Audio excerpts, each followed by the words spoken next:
Today we will discuss about an industry के how to extract sodium metal by the electrolysis of sodium chloride. ठीक है, sodium metal के बारे में आप जानते हैं कि सोडियम मेटल आपको जो है वो डायरेक्टली जो है वो आपको हासिल नहीं हो सकता. ठीक है, ज़मीन के अंदर से डायरेक्टली प्योर स्टेट में नहीं निकल सकता. सिर्फ 4 मेटल्स ऐसे हैं जो कि ज़मीन के अंदर से डायरेक्टली प्योर स्टेट में निकल जाते हैं. वो है हापा मेटल्स. ठीक है, हापा मेटल्स.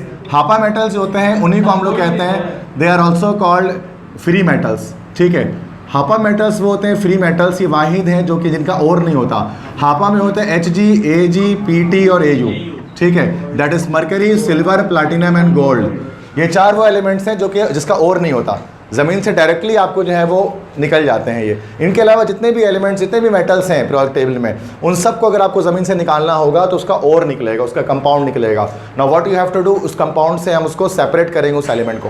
ठीक है, ज़मीन के अंदर सोडियम का जो सबसे ज़्यादा कंपाउंड पाया जाता है हमारे पास, ठीक है, वो आप जानते हैं वो कंपाउंड क्या होता है, NaCl, सोडियम क्लोराइड. ये सबसे बड़ी तादाद में है, नमक जिसको हम कहते हैं. पाकिस्तान में ख्योड़ो के मकाम पर सबसे बड़ी कान नमक की कहते हैं कि लाहौर पे है, ख्योड़ा पर. ठीक है, तो पाकिस्तान में बड़ी तादाद में NaCl मौजूद है और दुनिया भर में NaCl है, नमक है.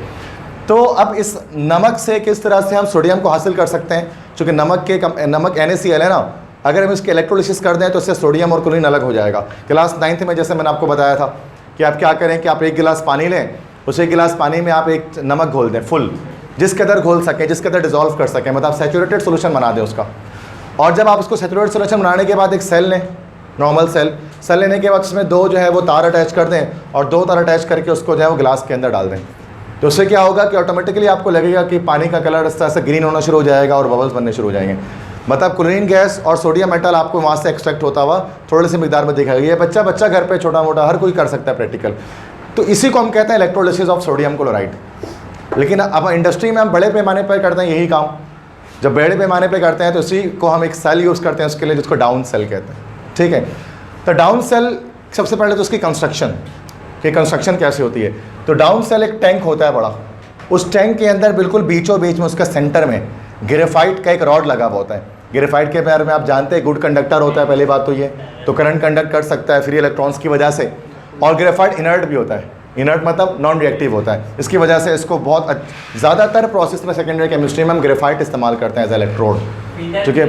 चूँकि पहली बात तो कि वो रिएक्शन भी नहीं करता और उसके बाद गुड कंडक्टर भी होता है. तो बीच में हमारे पास ग्रेफाइट का रॉड मौजूद है और उस ग्रेफाइट के रॉड को हमने बैटरी के पॉजिटिव टर्मिनल से जोड़ दिया.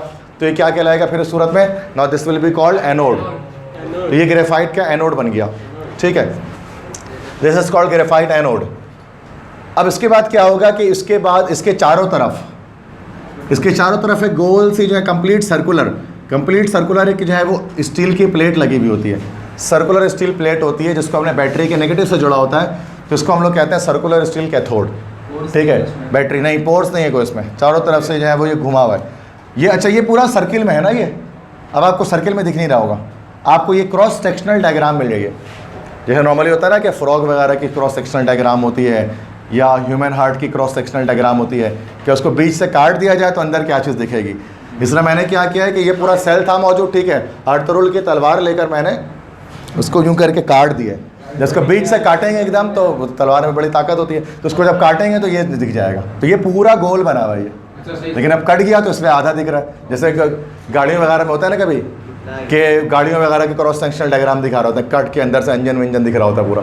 ठीक है, तो ये क्रॉस सेक्शनल डायग्राम में आपको ये सर्कुलर स्टील जो प्लेट दिख रहा है ना, ये असल में बैटरी के नेगेटिव टर्मिनल से जुड़ा हुआ है. तो ये हो गया आपका कैथोड. अब इसके बाद और बाकी चीज़ें मैं बता रहा हूँ. इसके बाद नेक्स्ट यहाँ पर ये जो ग्रीन कलर से आपको दिख रहा है, दोनों के दोनों इलेक्ट्रोड्स को हमने सेपरेट आउट किया एक डायाफ्राम से, आयरन गॉस डायाफ्राम. ये आयरन गॉस डायाफ्राम मतलब लोहे की जाली का डायाफ्राम लगा है. डायाफ्राम किसे कहते हैं, डायाफ्राम एक ऐसी चीज़ होती है जो 2 चीज़ों को सेपरेट करती है. जैसे हमारे ह्यूमन बॉडी के अंदर भी डायाफ्राम होता है. वो आपका रेस्पिरेटरी सिस्टम और डाइजेस्टिव सिस्टम को अलग करने के लिए एक झिल्ली होती है. गाय के अंदर भी होती है ना. जब पहले तो उसका रेस्पिरेटरी सिस्टम आता है, उसके बाद उसको काटते हैं ना, जब उसके चाकू मार के, तो फिर उसका पेट का सिस्टम जो पूरा वो आ रहा होता है. ठीक है, तो वो डायाफ्राम होता है. अभी कुछ दिन आएंगे तो सबको प्रैक्टिकल करने मिलेगा उसका. ठीक है, तो डायाफ्राम के अंदर क्या होता है कि ये अब तो डायाफ्राम लगाया क्यों गया, क्या वजह है. क्योंकि यहाँ पर एनोड पर बन जाएगा आपके पास क्या, क्लोरीन, और कैथोड पे बन जाएगा सोडियम. अब अगर ये दोनों बनने के बाद, अब दोनों, ये हाईली रिएक्टिव मेटल है sodium, chlorine highly reactive non metal है। जैसे ही ये बनेंगे दोबारा से रिएक्शन भी करना चाहेंगे आपस में, तो डायाफ्राम क्या करेगा, उनको अलग रखेगा, सेपरेट रखेगा कि सारा सोडियम इस तरफ रहेगा और ग्रीन लाइन के अंदर सारा का सारा क्लोरीन रहेगा। इसलिए हम उसको डायाफ्राम लगाते हैं ताकि इसको जो है वो सेपरेशन किया जाए अलग अलग जगहों पर। अब यहाँ से हमने एक फनल टाइप का बना लिया, जैसे किस तरह से गैस चेम्बर इसको हम कहते हैं। तो गैस कैचर होता है, तो यहाँ से सारी गैस ऊपर इधर से बाहर से निकल जाएगी, ठीक है, जो भी गैस यहाँ से बनेगी यहाँ से निकल जाएगी। जब हम इसे इलेक्ट्रिक करंट पास करेंगे तो इलेक्ट्रिक करंट पास करने पर क्या होगा, ज़ाहिर सबसे पहली बात तो आप जानते हैं कि आइंस अपने अपने रेस्पेक्टिव इलेक्ट्रोड की तरफ मूव कर जाएंगे। इलेक्ट्रोलिसिस फर्स्ट टाइम में ये पढ़ा है चैप्टर 7 के अंदर कि सोडियम पॉजिटिव आयन है, रेस्पेक्टिव इलेक्ट्रोड की तरफ मूव करते हैं, कि पॉजिटिव आयंस जो होते हैं वो नेगेटिव इलेक्ट्रोड की तरफ मूव करते हैं और नेगेटिव आयंस जो होते हैं वो पॉजिटिव इलेक्ट्रोड की तरफ मूव करते हैं। तो यहाँ जो सोडियम पॉजिटिव आयन है ये कहाँ चले जाएगा, स्टील कैथोड पर जाएगा, एक इलेक्ट्रॉन को गेन करेगा, सोडियम मेटल में कन्वर्ट होकर यहाँ पर चिपक जाएगा, ठीक है। फिर यहाँ से हम उसको एक्सट्रैक्ट कर लेंगे। इस तरह से क्लोरीन गैस है Cl नेगेटिव, ये पॉजिटिव इलेक्ट्रोड एनोड पर जाएगी और यहाँ पर ऑक्सीडाइज होगी, इलेक्ट्रॉन को लॉस करेगी, इलेक्ट्रॉन लॉस करके क्लोरीन गैस में कन्वर्ट होगी, फिर क्लोरीन गैस यहाँ से तो बबल्स की सूरत में निकलेगी और यहाँ पर आकर गैस बन के यहाँ से बाहर निकल जाएगी, यहाँ से हम उसको कैच कर लेंगे। तो NaCl की यस प्योर स्टेट में, तो नमक के इलेक्ट्रोलिसिस करने से आपको सोडियम मेटल भी मिल जाएगा कैथोड पर और एनोड पर आपको क्लोरीन गैस भी मिल जाएगी, दोनों चीज़ें मिल सकती हैं। बात समझ में आ रही है वर्किंग किस तरह से सेल की है। अब इसके अंदर सेल रिएक्शंस लिखते हैं कि सेल रिएक्शंस में 4 चीज़ें लिखते हैं। अच्छा, एक सेल रिएक्शन बताने से पहले एक चीज़ बताना भूल गया कि इलेक्ट्रोलाइट के अंदर हम 2 चीज़ें डालते हैं, सिर्फ नमक नहीं डालते हैं, नमक के साथ कैल्शियम क्लोराइड डालते हैं। क्यों? वजह क्या है, देखो नमक 2 तरह का हमारे पास होता है लिक्विड स्टेट में लाने के लिए, या तो एक्वस होगा या तो मोल्टेन होगा, ठीक है। एक्वस भी हो सकता है, मोल्टेन भी हो सकता है। अच्छा, आप घर पे जब प्रैक्टिकल करोगे ना, जब घर पे आप प्रैक्टिकल करोगे तो आप NaCl एक्वस यूज़ करोगे, इसमें आपको क्लोरीन तो मिल जाएगा, सोडियम नहीं मिल पाएगा। सोडियम कभी भी नहीं मिल पाता क्योंकि उसके अंदर वाटर भी मौजूद है। अब Na+, 2 पॉजिटिव आइंस बने हुए, Na+ और H+, तो यहाँ पर बजाय Na+ के जाने के ये H+ चला जाता है वहाँ पर, इसलिए आपको दोनों तरफ से जो है ना वो बबल्स बनने शुरू हो जाते हैं। क्लोरीन गैस तो बबल्स ग्रीन कलर के बबल्स बन रहे होते हैं तो आपको पता लग जाता है क्लोरीन गैस बन रही है, और दूसरी तरफ वाइट कलर के बबल्स बन रहे होते हैं हाइड्रोजन गैस के। तो बच्चे मुझसे ये सवाल करते हैं सर कि सोडियम क्यों नहीं बन रहा, तो वो जवाब यही है इसका कि चूँकि उसके अंदर पानी मौजूद है तो पानी के H+ चला गया, चूँकि उसकी पोटेंशियल ज़्यादा है। क्या पहले उसको मेल्ट करना पड़ेगा। हाँ जी, ये बात है कि एक्वस यूज़ नहीं करना है, इस बार हम एक्वस यूज़ नहीं करें, मोल्टेन इस्तेमाल करें कि पानी की जरूरत ही ना पड़े। और मोल्टेन स्टेट आप सब जानते हैं कि पिघली हुई हालत। अब मेल्टिंग पॉइंट की जब बात करेंगे सोडियम क्लोराइड की, तो NaCl की मेल्टिंग पॉइंट जब हम देखें तो वो मेल्टिंग पॉइंट सोडियम क्लोराइड की होती है 800 डिग्री सेंटीग्रेड।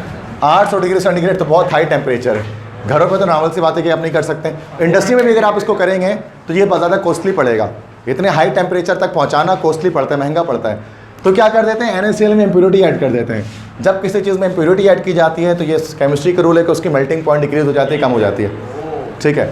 जैसे जितने भी मिसाल के तौर पे जैसे कि आइसक्रीम्स होती हैं, ठीक है, जो ओरिजिनल आइसक्रीम्स होती हैं ना वो मेल्ट जल्दी नहीं होती हैं, ठीक है, और जो लोकल आइसक्रीम होती है इम्प्योरिटी वाली वो जल्दी मेल्ट हो जाती हैं, ठीक है। मिसाल के तौर पे आप जो है वॉल्स की आइसक्रीम अगर आप खरीद लो, उसको आप रख दो तो वो ज़्यादा जल्दी मेल्ट नहीं होगा, जल्दी वो मेल्ट नहीं होगा। या मिस्टर कूल से जाकर ख़रीद लो, ब्रांडिंग हो गई, ठीक है, तो मिस्टर को तो फटाफट मेल्ट हो जाएगा बिल्कुल वो।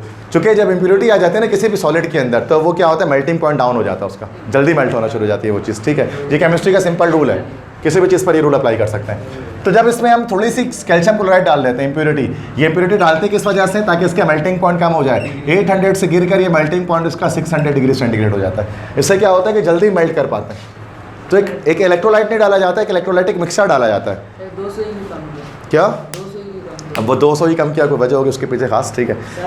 रिएक्शन में टेक पार्ट नहीं, रिएक्शन में नहीं। अब बच्चे सवाल भी यही करते हैं कि देखो कि Na और Cl के सर इसमें तो कैल्शियम भी चला जाना चाहिए, लेकिन सोडियम ज़्यादा रिएक्टिव होता है कैल्शियम से, इसलिए कैल्शियम नहीं जाता, सोडियम जाता है, सिर्फ कैल्शियम रह जाता है, ठीक है। Yes, that's the reason.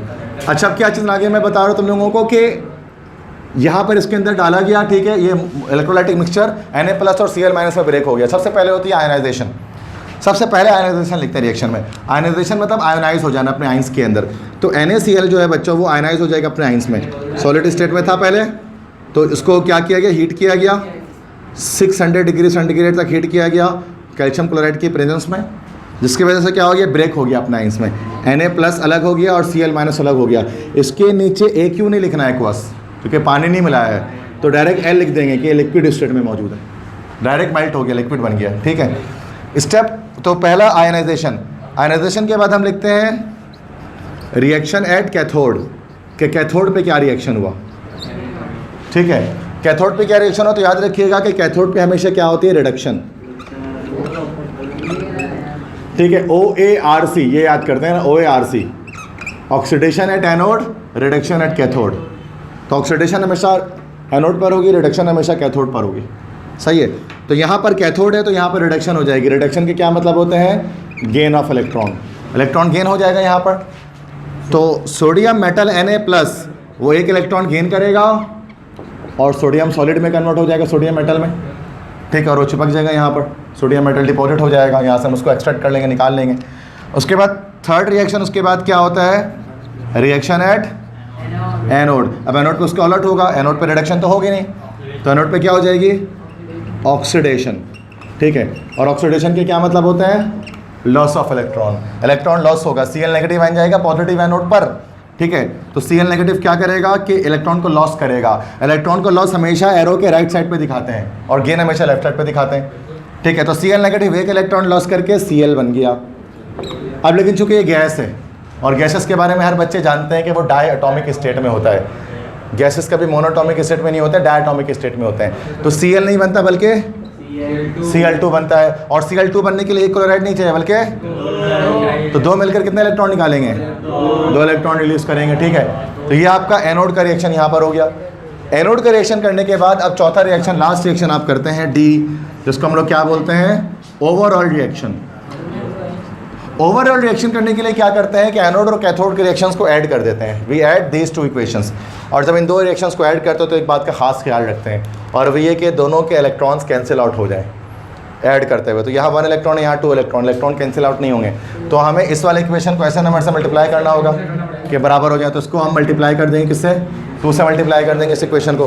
तो यहाँ पर आ जाएगा 2Na पॉजिटिव प्लस 2 इलेक्ट्रॉन, और ये बन जाएगा 2Na, और नीचे आ जाएगा आपके पास 2Cl नेगेटिव और Cl2 plus 2 electron. Now we have to add this 2 equations, algebraic addition करेंगे, और इसके अंदर क्या होगा कि 2 इलेक्ट्रॉन कैंसिल हो जाएगा यहाँ से। सही है, और क्या बच जाएगा कि रिएक्शन के शुरू में, रिएक्टेंट में सोडियम आयंस और क्लोराइड आयन थे, और जब रिएक्शन हो गया तो सोडियम मेटल आपको मिल गया और साथ में क्लोरीन गैस मिल गया। ठीक है, तो this is overall reaction here what happened. बात समझ में आ गई सबको।